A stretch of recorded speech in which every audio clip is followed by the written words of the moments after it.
Sanjay sales India के नाम से एक दिल्ली हाई कोर्ट की जजमेंट आई है दोस्तों। बहुत ही बढ़िया जजमेंट आई है दोस्तों, दिल खुश हो गया, दिल गार्डन गार्डन हो गया दोस्तों। जीएसटी रजिस्ट्रेशन के कैंसिलेशन को जब आप अप्लाई करते हो, जीएसटी नंबर को कैंसिलेशन के लिए अप्लाई करते हो, तो ऑफिसर उस टाइम पे असेसमेंट करने बैठ जाता है आपकी स्टार्टिंग से लेकर अब तक की। तो यहाँ पे भी यही हुआ, एसएससी ने कैंसिलेशन 13 जून 2024 को अप्लाई किया, लेकिन उसका कैंसिलेशन तो रिजेक्ट कर दिया गया और साथ में बोला गया आपकी प्रायर पीरियड की कोई लायबिलिटीज है। एसएससी पहुंच गया हाई कोर्ट, कहता है सर प्रायर पीरियड की लायबिलिटीज है, ठीक है आप लायबिलिटीज बनाओ, उसके ऊपर अपील करनी है नहीं करनी है मैं डिसाइड करूंगा, लेकिन मेरे रजिस्ट्रेशन को कैंसिलेशन कैसे रोक सकते हो आप। हाई कोर्ट ने एसएससी की बात मानी और बोला भैया कैंसिलेशन तो अप्रूव कर, तेरे को डिमांड बनानी है डिमांड बना, उसकी अपील करेगा ये। एसएससी की फिर वो जजमेंट आई और ये बहुत सारे केसेस में दोस्तों आप अप्लाई कर सकते हो। Please do save this judgement, this is utmost important judgement. दोस्तों अगली जजमेंट आ रही है दिनेश कुमार प्रदीप कुमार जी के नाम से इलाहाबाद हाई कोर्ट की।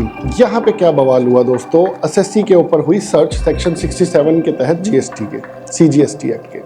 अब सर्च हुई, उसका काम था सीमेंट सरिया वगैरह का, तो उसको बोला चेक करा, एक हल्का सा आइडिया लिया कि आपका स्टॉक तो एक्सेस है, हम आपकी डिमांड बनाएंगे। एसएससी को लगा सेक्शन 73-74 में डिमांड बना देंगे भैया, हम देख लेंगे। डिमांड बना दी दोस्तों सेक्शन 130 के अंदर। सेक्शन 130 किसके ऊपर एप्लीकेबल है, जब आप कन्वेंस वगैरह में गुड्स आप एक्सेस में जा रहा हो या कुछ भी XYZ पंगा हो, जब आपका माल रास्ते में पकड़ा जाए या कोई और प्रोविजंस के तहत पकड़ा जाए, आप सेक्शन 130 को पढ़िएगा। तो वहाँ पे कहीं पे भी फिर सेक्शन 73-74 की ज़रूरत ही क्यों है। अगर आप 67 में सर्च करके भी 130 में असेस कर रहे हो तो सेक्शन 73-74 की जरूरत ही नहीं, आप 130 में डिमांड बनाओ।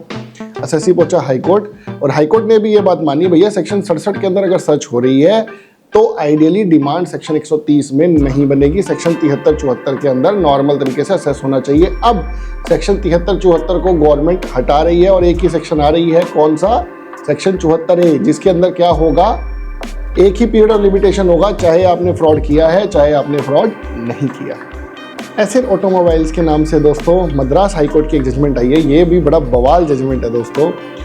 एक इनपुट क्रेडिट नोट का इनपुट लिया गया था, उसको इनएलिजिबल था, ये एक मैटर था, इनपुट नहीं लेना था।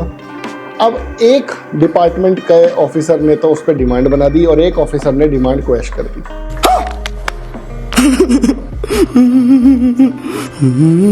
अब एसएससी को समझ ही नहीं आ रहा करे क्या, वो पहुंचा हाईकोर्ट की सर क्या करना है, एक ने डिमांड बना रखी है, एक ने क्वैश कर रखी है, एक कह रहा कोई डिमांड है ही नहीं, एक कह रहा डिमांड बनेगी।